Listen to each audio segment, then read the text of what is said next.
প্রিয় শিক্ষার্থী, Khulna collectorate public school and college কর্তৃক আয়োজিত দ্বাদশ শ্রেণীর অনলাইন উচ্চতর গণিত ক্লাসে তোমাদের সবাইকে স্বাগত জানাচ্ছি। প্রিয় শিক্ষার্থী, আমরা এই মুহূর্তে যে অধ্যায়টি আমি তোমাদের সমাধান করাচ্ছি সেটি উচ্চতর গণিত দ্বিতীয় পত্রের প্রথম অধ্যায়।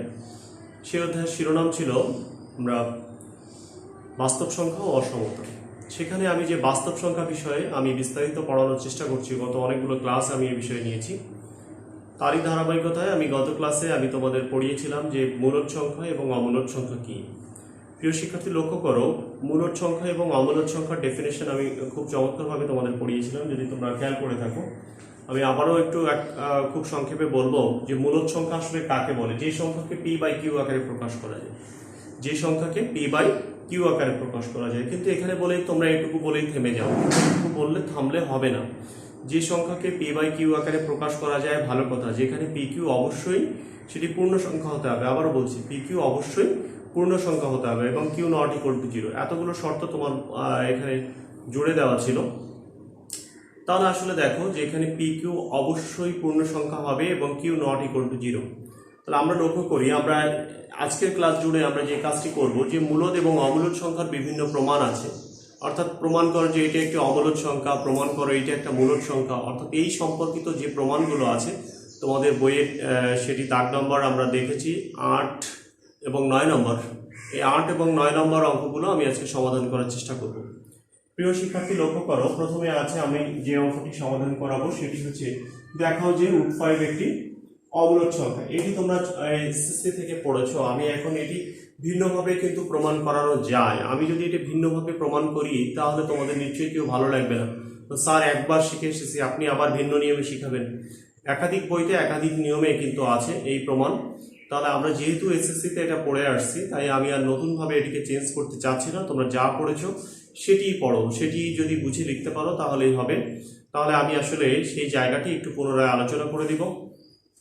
আমরা লক্ষ্য করি, এখানে বলছে দেখাও যে √5 একটি অমূলদ সংখ্যা। √5 অমূলদ সংখ্যা। তুমি যখনই এটি √5, প্রথম কাজ হচ্ছে তোমাকে ক্যালকুলেটর ব্যবহার করবে। তোমরা প্রথমে যেটা ক্যালকুলেটরে সবাই ক্যালকুলেটরে গিয়ে যে কাজটি প্রথমে করবে সেটি হচ্ছে প্রথমে লিখবে √5 দিয়ে একটা ইকুয়াল চিহ্ন দিবে। দেখো √5 যদি লেখো তাহলে √5 এর মান দেখবে 2.236067977499। এরপরে আরো অসংখ্য আছে। আবার বলছি 2.23। যখনই তুমি দেখছো যে 2.23 এরকম কোনো টার্ম আসছে 2.23, তখনই তুমি বুঝে নেবে যে 2.23 যেহেতু আসছে এরকম।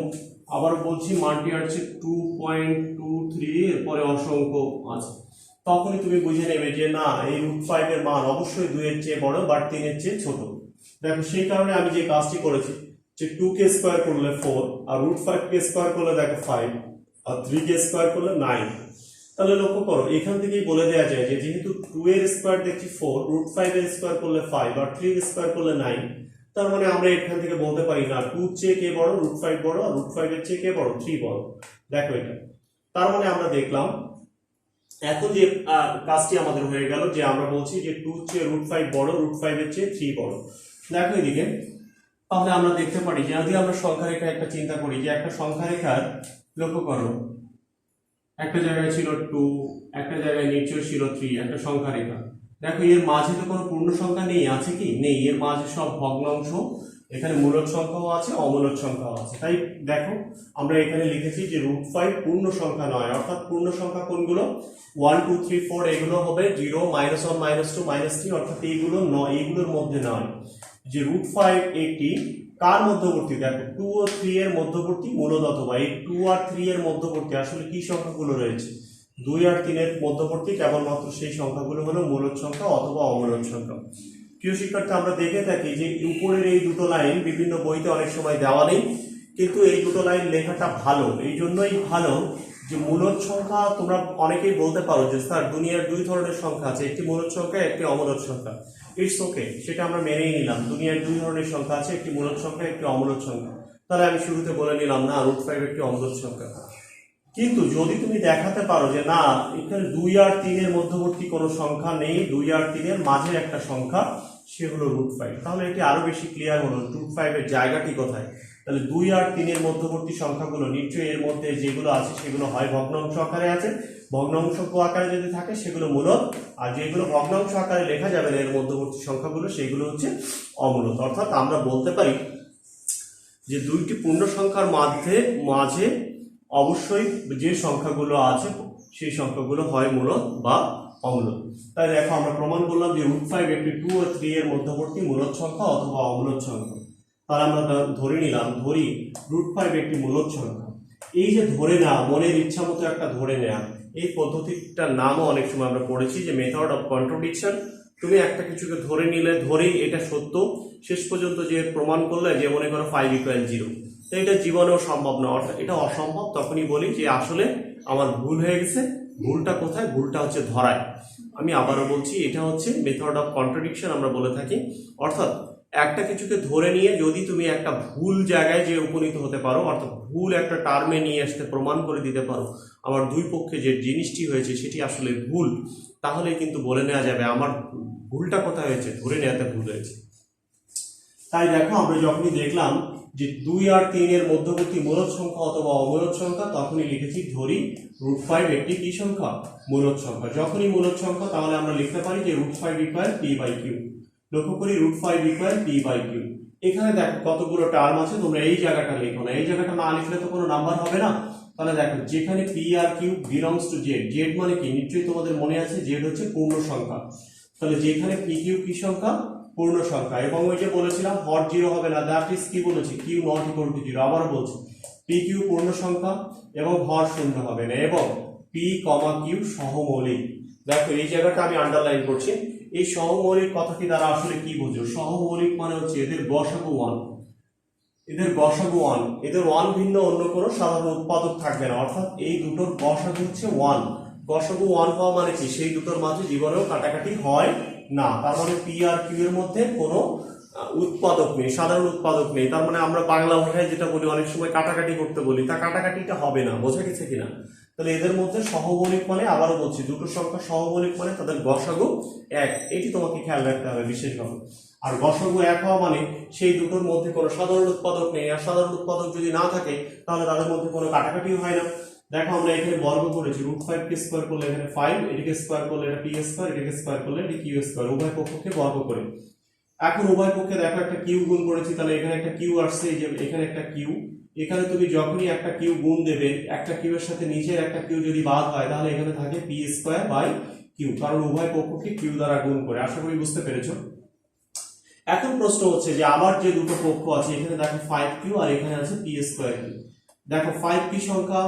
5 স্বাভাবিক সংখ্যা বলতে পারো, পূর্ণ সংখ্যা বলতে পারো। যেহেতু আমরা এখানে পূর্ণ সংখ্যা নিয়ে কাজ করছি, তাহলে 5 এবং q, দেখো এই q এর পরিচয় কি ছিল? q পূর্ণ সংখ্যা ছিল।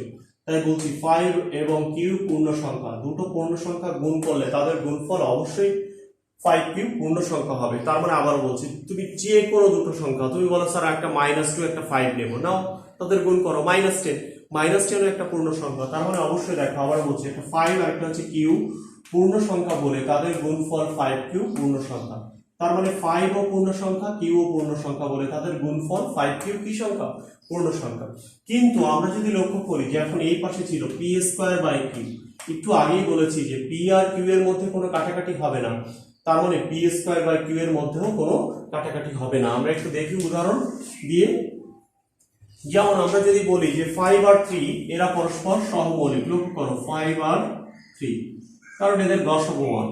হ্যাঁ, তার মানে দেখো এদেরকে যদি তুমি কাটাকাটি করতে চাও তাহলে কিন্তু কাটাকাটি হচ্ছে না।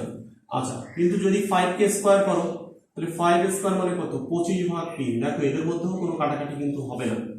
আবার আমি বোঝানোর চেষ্টা করছি। দেখো যদি 5 আর 3 যদি পরস্পর সহমৌলিক হয় তাহলে 5²/3 ও এদের মধ্যেও কিন্তু কোনো কাটাকাটি হবে না, কারণ এদের মধ্যেও কোনো সাধারণ উৎপাদক থাকবে না। ঠিক এখানে এই অবস্থা সৃষ্টি হয়েছে। যেমন দেখো p/q যেমন কাটাকাটি হবে না, ঠিক p²/q ও কিন্তু কাটাকাটি হবে না। অর্থাৎ এদের মধ্যে কোনো সাধারণ উৎপাদক নাই। তাই বলছি p²/q পূর্ণ সংখ্যা নয়। তাহলে দেখো যখনই তুমি এদের মধ্যে বিভাজ্য হচ্ছে না তখন তো এটা পূর্ণ সংখ্যা আসার কোনো সম্ভাবনা নেই, কারণ p ও q কি সহমৌলিক। p ও q সহমৌলিক মানে কি? এদের গসাগু 1, যাদের গসাগু 1 তাদেরকে ভাগ করলে কোনো পূর্ণ সংখ্যা আসে না।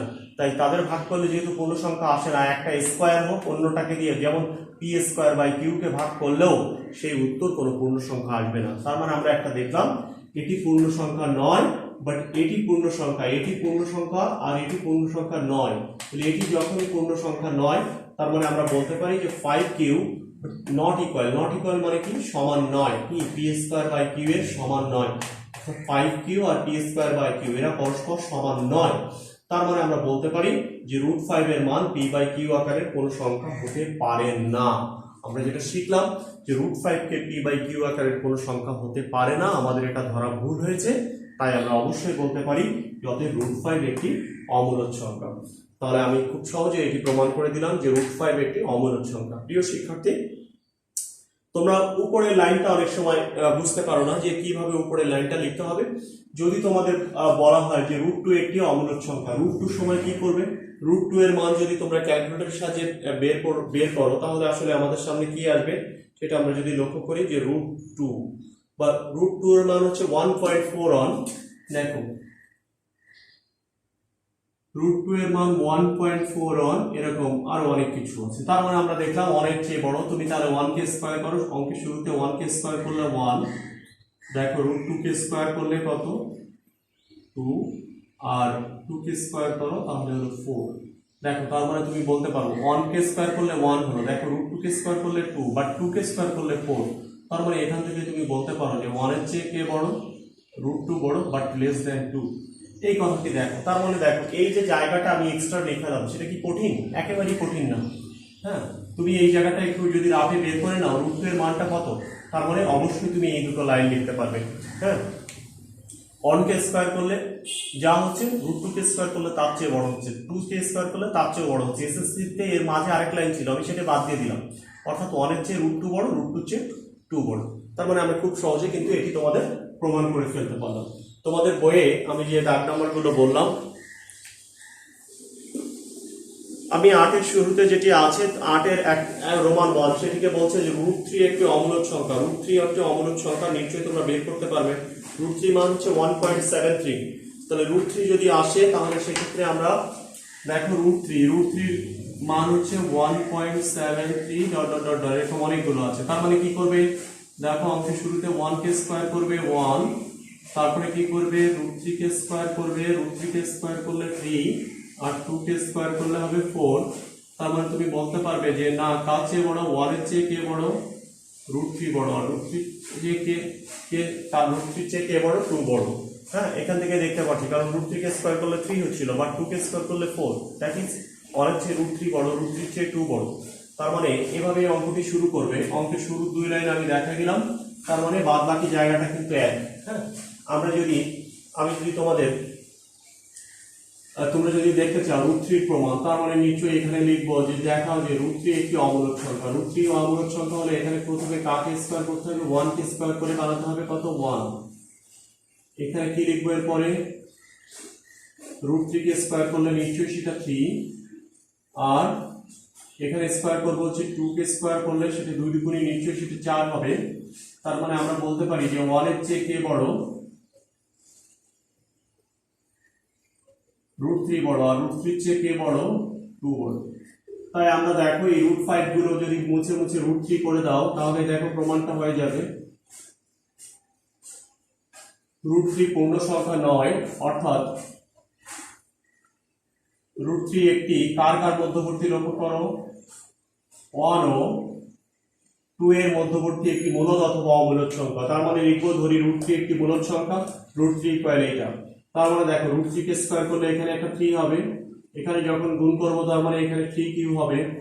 তারপরে স্পষ্টত 3 এবং q পূর্ণ সংখ্যা বলে তাদের গুণফল, এখানে নিচে তাহলে কি লিখবো, 3q পূর্ণ সংখ্যা, আর এটা পূর্ণ সংখ্যা নয় কারণ ওইগুলো। তার মানে আমরা এখানে বলবো যে না, নিশ্চয়ই সেটা 3q নট ইকুয়াল টু এটা। তার মানে কি বলতো, √3 এর মান p বাই q আকারের কোনো সংখ্যা হতে পারে না। তাহলে এখানে লিখবো অতএব √3 একটি অমূলদ সংখ্যা। প্রিয় শিক্ষার্থী, আমি দুটো অঙ্কই করে দিলাম তোমাদের, দুটো অঙ্ক করে দিলাম। যেটা বললাম যে তোমাদের বইয়ে এই দুটো আছে যে √3 একটি অমূলদ সংখ্যা। আমি √2 কিভাবে করতে হবে সেটিও আলোচনা করে দিয়েছি, √7 √10 যে কোনোটা তোমরা ঠিক একই পদ্ধতিতে করতে পারবে। আশা করি তোমরা সবাই বুঝতে পেরেছো। আমরা এখন একটু ভিন্ন নিয়মের অঙ্কে যেতে চাই।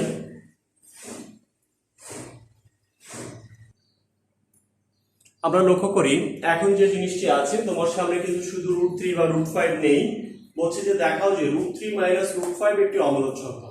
তাহলে এই ক্ষেত্রে যেটা আমরা করব যে এই পুরো টার্মটাকে আমরা একটা মূলদ সংখ্যা ধরে নিয়েছি। তার মানে দেখো ধরি r ইকুয়াল দেখো √3 মাইনাস √5 একটি মূলদ সংখ্যা ধরে নিলাম। তাহলে আমরা যখন উভয় পক্ষে বর্গ করলাম দেখো এখানে r স্কয়ার হলো, এখানে এই পুরো টোটালটার মাথায় স্কয়ার দিলাম। আমাদের এখানে যে সূত্র হলো a মাইনাস b তার হোল স্কয়ার। তাহলে লক্ষ্য করো a square minus 2ab plus b square. আমরা যখন √3 কে স্কয়ার করলাম নিশ্চয়ই সেটা 3 হবে, আর √5 কে স্কয়ার করলে নিশ্চয়ই সেটা 5 হবে। তাহলে লক্ষ্য করো ডান পাশে যেটি হলো এটা দেখো, এটা আগে একটা মাইনাস চিহ্ন আছে, তাহলে এটাকে আমি বাম পক্ষে নিয়ে আসলাম। তাহলে দেখো এইখানে যেটা আছে এটা বাম পাশে আসলে তখন হলো 2 ইন্টু √3 ইন্টু √5, এটি বাম পাশে চলে আসলো। এই ডান পাশে দেখো 5 আর এই 3 মিলে হলো 8, আর এটাকে আমি ডান পাশে নিয়ে গেলাম, তাহলে 8 মাইনাস r স্কয়ার। দেখো আমি বাম পাশে রাখতে চাইলাম যে √3 মাইনাস √5, এখানে শেষ লাইনে আমি বা না দিয়ে অতএব দিই, তাহলে সেটাই ভালো হবে মনে। আচ্ছা এখানে একটা অতএব ব্যবহার করলাম। তাহলে আমরা দেখো আমাদের সামনে যেটা থাকলো যে √3 ইন্টু √5 সমান সমান 8 মাইনাস r স্কয়ার বাই নিচে হলো আমাদের 2। দেখো এখানে আমরা জানি যে √3 এবং √5 উভয়ই অমূলদ সংখ্যা। দেখো প্রিয় শিক্ষার্থী এটি একটা প্রমাণও আছে, যদি r ও x উভয় যদি অমূলদ সংখ্যা হয় তাদের গুণফল rx ও একটি অমূলদ সংখ্যা, এমনকি r প্লাস x, অর্থাৎ দুটো অমূলদ সংখ্যা, দুটো পৃথক পৃথক অমূলদ সংখ্যা যোগ করলে বা গুণ করলেও সেটি অমূলদ সংখ্যা হবে। এর একটি প্রমাণ আছে, সেই প্রমাণটি এই বইতে নাই, অন্য বইতে হয়তো আছে, আমি ওটি আর শিখালাম না তোমাদের। একটু জেনে রাখো যে আমরা জানি যে √3 আর √5 দেখো দুটো ভিন্ন ভিন্ন অমূলদ সংখ্যা, তাই এদের গুণফল মানে কি বলো √3 ইন্টু √5, তাহলে দুটো ভিন্ন ভিন্ন দেখো অমূলদ সংখ্যা, এদের গুণফল একটি অমূলদ সংখ্যা হবে। তার মানে আবার নট অনলি গুণফল, আমি বললাম যোগফল বিয়োগফল, এরকমও কিন্তু হয়।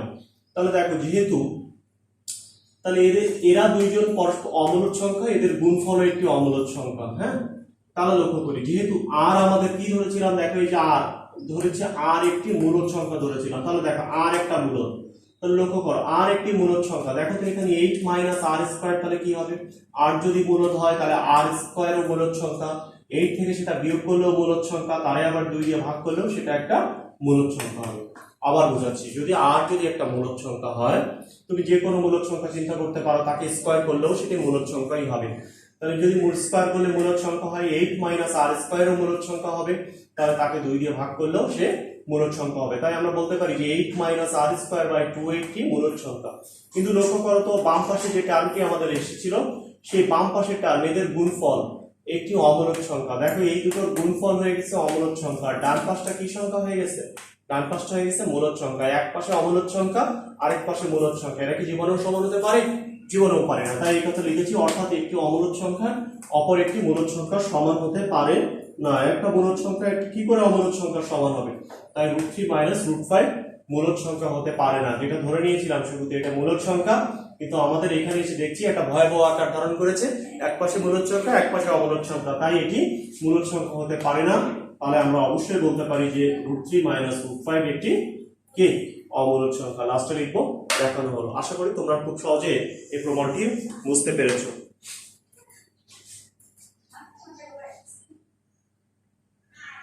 প্রিয় শিক্ষার্থী, আমরা এখন দুটো একটু গতানুগতিক ধারার বাইরে অর্থাৎ দুটো ব্যতিক্রম অঙ্ক শিখবো। দেখো এখানে খুব সহজে এখানে একটা অঙ্ক বলে দেওয়া আছে যে x ও y মূলদ হলে এত ইকুয়াল 0 হলে দেখাও যে x equal y equal to 0। অর্থাৎ যদি তোমার x ইকুয়াল x আর y এই দুটো যদি মূলদ সংখ্যা হয় এবং এত ইকুয়াল টু যদি 0 হয়, তাহলে x আর y এর মান শূন্য হওয়া ছাড়া আর কোনো উপায় নেই, সেটি তোমাকে এখানে প্রমাণ করতে হবে। শুরুতে লিখছি দেওয়া আছে, দেখো x আর y এখানে দুটো মূলদ সংখ্যা এবং এটা ইকুয়াল 0। তাহলে এবার যেটা দুটোকে দুই পাশে নিয়ে যাচ্ছি, দেখো এখানে এটা সমান সমান এটা লিখতে পারি। তাহলে আর এখানে খেয়াল করো √2 আছে, আমি উভয় পক্ষে √2 গুণ করেছি, এখানে সাইড নোট দিলেও দিতে পারো যে উভয় পক্ষকে √2 দিয়ে গুণ করে। দেখো এখানে √2 ইন্টু √2 গুণ করলে √2 স্কয়ার, দ্যাট ইজ এটা 2 হয়ে গেছে, দ্যাট ইজ এই পাশে 2x। দেখো এখানে √2 ইন্টু √3, এটাকে একটা রুটের মধ্যে লেখা যায়, একটা রুট নিয়ে রুটের মধ্যে 2 ইন্টু 3, দ্যাট ইজ √6। ঠিক আছে, তাহলে আমাদের সামনে যেটা আসলো যে 2x equal y into square root over of 6, এভাবে আমরা বলতে পারি। এখন প্রশ্ন হচ্ছে যে √6 ইকুয়াল টু কি বলতে পারো, যখন বলতে হবে যে স্যার 2x বাই হচ্ছে y, অর্থাৎ y কে যদি হরে লিখতে হয় তাহলে যেটাকে তুমি হরে লিখবা নিশ্চিত হতে হবে সেটার মান শূন্য না। তাই দেখো এখানে লিখেছি স্পষ্টতই y নট ইকুয়াল টু 0 হলে, কেবল যদি y এর মান শূন্য না হয় সেক্ষেত্রে কিন্তু এই √6 সমান সমান 2x/y হবে, অন্য কোনো ক্ষেত্রে কিন্তু হবে না। যখন স্পষ্টত, আবারও বলছি, কেবলমাত্র এটা লেখা যাবে কখন, যখন তুমি শিওর করে বলতে পারবে y এর মান শূন্য না, কারণ y কে তুমি ঘরে লিখছো। তাহলে এই পাশে খেয়াল করো তো, এই পাশে কি x আর y কি দেওয়া ছিল, x আর y কি সংখ্যা, x আর y মূলদ সংখ্যা। তাহলে দেখো তো 2x/y কি মূলদ সংখ্যা না অমূলদ সংখ্যা? তাহলে দেখো এটা একটা কি সংখ্যা, মূলদ সংখ্যা, আর এটা একটা কি সংখ্যা। তাহলে বলছি অতএব একটি অমূলদ সংখ্যা সমান সমান একটি মূলদ সংখ্যা হয়ে গিয়েছে, যা সম্ভব নয়। তাহলে এটি কি সম্ভব জীবনেও, কারণ এক পাশে অমূলদ সংখ্যা, এক পাশে অমূলদ সংখ্যা, এক পাশে মূলদ সংখ্যা হয়ে গেছে, যা সম্ভব নয়। তাহলে এটি কিসের জন্য ঝামেলাটা সৃষ্টি হয়েছে? স্যার আপনি যখন ধরেছিলেন y নট ইকুয়াল টু 0 তখনই এই ঝামেলাটা সৃষ্টি হয়েছে। তারপরে আমরা বলতে পারি সুতরাং y এর মান অবশ্যই কি শূন্য হবে, কারণ y যদি শূন্য না হয় তাহলে এখানে বিশাল একটা ঝামেলা তৈরি হয়ে যায়। আশা করি তোমরা বুঝতে পেরেছো। তাহলে আমরা এখন পেয়ে গেলাম সুতরাং y ইকুয়াল টু 0। এই মানটা তুমি 1 নম্বরে এবার বসায় দাও। যদি 1 নং এ y ইকুয়াল টু 0 বসিয়ে পাই, y এর জায়গায় যদি 0 বসাও তাহলে দেখে x ইনটু √2 ইকুয়াল 0। তার মানে বলো x ইকুয়াল কি থাকে, 0 হয়ে গেল। তার মানে আমরা দেখলাম x এর মানও 0, y এর মানও 0, তাই আমরা বলতে পারি x ইকুয়াল y ইকুয়াল 0। আশা করি তোমরা বুঝতে পারছো, দেখানো হলো খুব সহজে। পরবর্তী আরেকটা প্রমাণ, দুটো প্রমাণই একটু আলাদা। আমি বলেছিলাম যে দেখাও যে দুটি ভিন্ন ভিন্ন মূলদ সংখ্যার মধ্যে কমপক্ষে একটি মূলদ সংখ্যা আছে। আসলে দুটো ভিন্ন ভিন্ন মূলদ সংখ্যার মধ্যে অসংখ্য মূলদ সংখ্যা আছে, আমাদের এখানে কমপক্ষে একটি, মানে একটা দেখাতে পারলেই হবে। তাহলে আমরা ধরে নিই, আসুন মনে করি a ও b দুটি মূলদ সংখ্যা। থিওরি ক্লাস, এই জন্য এগুলো লিখে বারবার করে বোঝাতে হচ্ছে। মনে করি a ও b দুটো মূলদ সংখ্যা, তার মানে আমরা ধরে নিতে পারি a এর চেয়ে b বড়, যে কোনোটা ধরে নিতে পারো। তাহলে আমরা এখন a এর চেয়ে b বড়, আমরা উভয় পক্ষে a যোগ করে দিলাম। দেখো এই পাশে a যোগ করলে a যোগ a is less than a plus b, কারণ b এর সাথে এখানে আগে একটা a যোগ হয়েছে। a যোগ a করলে নিশ্চয়ই সেটা 2 এর চেয়ে এটা বড় হবে, উভয় পক্ষে 2 দিয়ে ভাগ করে দাও, তার মানে নিশ্চয়ই হলো a less than a plus b by 2। এটা আমাদের 1 নম্বর। একটু আগের লাইনে উভয় পাশে যেমন a যোগ করেছিলাম, এখন উভয় পক্ষে অসমতার উভয় পক্ষে b যোগ করো। তাহলে b যদি যোগ করি, বাম পাশে দেখো আমাদের এই পাশটাই হচ্ছে a plus b, হ্যাঁ, আর এই পাশে যেটা হচ্ছে 2b। তাহলে এবার যদি 2 দিয়ে ভাগ করি তাহলে আমাদের এখানে হচ্ছে a plus b by 2 less than এখানে b। তাহলে আমাদের দেখো আমরা যেটা পেলাম, a চেয়ে কে বড়, a plus b by 2 বড়, আবার a plus b by 2 চেয়ে কে বড়, b বড়। তাহলে আমরা লিখতে পারি 1 ও 2 নং হতে পারি, a চেয়ে বড় হলে a plus b by 2, আবার a plus b by 2 চেয়ে বড় b। তাহলে আমরা বললাম a চেয়ে এটা বড়, আবার এটা চেয়ে b বড়। তাহলে আমরা দেখতে পারলাম যে দেখো a plus b by 2 অবশ্যই একটি কি সংখ্যা, অবশ্যই একটি মূলদ সংখ্যা, কারণ a ও b কি সংখ্যা, মূলদ সংখ্যা। a আর b যদি মূলদ হয় তাদের যোগ করে 2 দিয়ে ভাগ দিলেও সেটি মূলদ সংখ্যা। তাহলে a আর b মূলদ, তাহলে a plus b by 2 অবশ্যই মূলদ সংখ্যা। তার মানে দেখো দুটো মূলদ সংখ্যার মাঝে আরেকটি মূলদ সংখ্যা নিয়ে আসতে পারছি। তাহলে আমাদের প্রমাণ হয়ে গেল দুইটি ভিন্ন ভিন্ন মূলদ সংখ্যার মধ্যে কমপক্ষে একটি মূলদ সংখ্যা বিদ্যমান। আশা করি তোমরা খুব সহজেই এই যে দাগ নাম্বারটি আমি প্রত্যেকটি অঙ্ক তোমাদের করিয়ে দিলাম, তোমাদের বইয়ের যেটি 8 নম্বরে আছে, একদম এখানে 5টি অঙ্ক আছে, আমি 5টি অঙ্কই করিয়ে দিলাম আজকের ক্লাসে। আমি এখন 9 নম্বরে যে 3টা অঙ্ক আছে, আমি সেই 3টা অঙ্ক খুব সহজেই আমি এখন আলোচনা করে আজকের ক্লাসটি শেষ করতে চাই। তার আগে 9 নম্বরে যে 3টি অঙ্ক আছে সেই 3টি অঙ্ক আমি তোমাদের করে দিব। প্রিয় শিক্ষার্থী, আমি 3টি অঙ্কই লিখে নিয়েছি, লক্ষ্য করো। প্রত্যেকটি অঙ্ক ধরি সমান সমান লিখে নিয়েছি। আমাকে এখানে বলেছে যে নিম্নলিখিত সংখ্যাগুলোকে ভগ্নাংশ আকারে প্রকাশ করে দেখাও যে সংখ্যাগুলি মূলদ সংখ্যা, অর্থাৎ এটি তোমাদের মূলদ সংখ্যা। তার আগে একটা কথা বলে দিই, দেখো এখানে লেখা আছে 0.6 পৌনঃপুনিক। তার মানে তুমি জানেছো যে আবৃত দশমিক যে ভগ্নাংশগুলো আছে সেগুলো সবই কিন্তু মূলদ সংখ্যা। এটা এসএসসি তে তোমরা পড়ে আসছো, অর্থাৎ যেগুলোকে তুমি পৌনঃপুনিক আকারে প্রকাশ করতে পারো সে সবই কিন্তু মূলদ সংখ্যা। তার মানে আমরা এখানে কিভাবে মূলদ সংখ্যা প্রমাণ করব, লক্ষ্য করো। আমরা এটাকে দশমিকের পরে সবই 6666, অর্থাৎ একটি অঙ্কে মিল আছে, তাহলে উভয় পক্ষে এটা 10 দিয়ে গুণ করে দাও। তার মানে এটা যদি হয় 10x, তাহলে এটা যদি 10 দিয়ে গুণ করো তাহলে দশমিক এক অঙ্ক বামে সরে যাবে, এরকম ভাবে আসবে। এটা 1 নম্বর, আর এটিকে আমরা বললাম 2 নম্বর। হ্যাঁ, তার মানে এখন দেখো 2 বিয়োগ 1 করে দাও।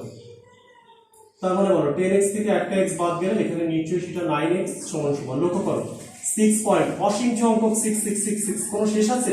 দেখো দশমিকের পরে 0.6666, এখানে অসীম সংখ্যক। বলো স্যার এখানে 4টা, এখানে 3টা না রে বাবা, এখানে অসীম সংখ্যক আছে, এখানেও অসীম সংখ্যক আছে। তাহলে এই অসীম সংখ্যক থেকে অসীম সংখ্যক এগুলো কিন্তু বাদ হয়ে জাস্ট 6 হয়ে গেল।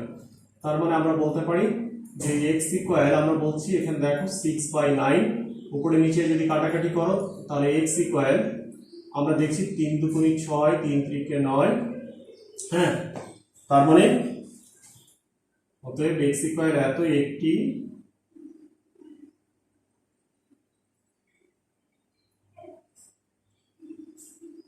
মূলদ সংখ্যা। আশা করি বুঝতে পেরেছো। দেখো এটা হচ্ছে 0.666, দেখো মিল নেই, এখানে একটা 5 ঝামেলা করেছে। তাহলে উভয় পক্ষে আগে 10 দিয়ে গুণ করো। দেখো এখানে 10x সমান সমান এখানে যেটা হবে এবার 5.666 অসংখ্য 6, চাইলে আরো একটা লিখে নিতে পারো ডট ডট ডট ডট এরকম, হ্যাঁ। দেখো এবার কিন্তু মিল আছে, দশমিকের পরে দেখো সব 66, এটাকে আবার 10 দিয়ে গুণ করো তুমি। তাহলে 10 দিয়ে গুণ করলে নিচু এখানে 100, আর এটাকে 10 দিয়ে গুণ করলে দেখো 56.666 এভাবে। তাহলে এটাকে এখন 1 আর এটাকে দাও হচ্ছে 2। তাহলে এবার কি করবে তুমি 2 বিয়োগ 1, 2 বিয়োগ 1 যখনই করবে দেখো এখানে হচ্ছে 100 মাইনাস 10, দ্যাট ইজ আমরা এখানে বলছি এটা হচ্ছে 90x, আর এখানে যেটা হচ্ছে 56.66666, এই যে 0.666 সবই তো বাদ হচ্ছে এটা আর এটার কারণে। 56 থেকে যখন 5 বাদ হচ্ছে দ্যাট ইজ এখানে 51, হ্যাঁ। তার মানে তুমি এখান থেকে দেখো কি বলতে পারছো যে x ইকুয়াল 51 ভাগ হচ্ছে 90। মজার বিষয় হচ্ছে তোমরা যদি ক্যালকুলেটরের সাহায্যে এভাবে করে দেখো যে 51 ভাগ 90, তাহলে কিন্তু সেই একই ধরনের টার্ম তোমরা পাবে যে 51 ভাগ 90, তখন দেখবে 0.566666 এরকমই আছে। তার মানে এটাও একটি, অতএব এত একটি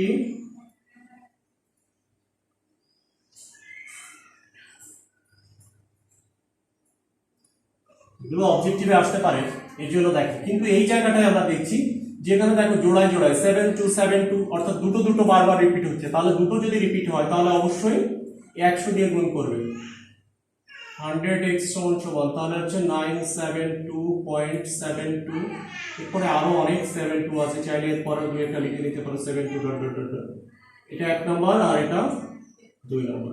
ঠিক একইভাবে এখান থেকেও 2 বিয়োগ 1 করে তোমরা খুব সহজে প্রমাণ করে ফেলতে পারবে। আমরা বলছি যদি দুটোই মিল থাকে 727272, তাহলে তখন 100 দিয়ে গুণ করতে হবে। যদি তিনটা এরকম মিল থাকতো 1 2 3 1 2 3 1 2 3 দশমিকের পরে, তাহলে তখন 1000 দিয়ে গুণ করতে হতো। আশা করি তোমরা বুঝতে পেরেছো প্রিয় শিক্ষার্থী। আমরা যেটা মূলদ এবং অমূলদ সংখ্যার যে বিভিন্ন প্রমাণগুলো ছিল, আমরা সেই প্রমাণগুলো নিয়ে আজকের ক্লাসে আলোচনা করলাম। আগামী ক্লাসে আমি তোমাদের সুপ্রিমাম এবং ইনফিমাম, অর্থাৎ একটি ঊর্ধ্বসীমা, একটি সেটের ঊর্ধ্বসীমা এবং নিম্নসীমা সম্পর্কে পড়াবো। সেই ক্লাস দেখার আমন্ত্রণ জানিয়ে আজকের মতো ক্লাস এখানেই শেষ করছি। সবাই ভালো থাকো, সুস্থ থাকো এবং নিরাপদে থাকো।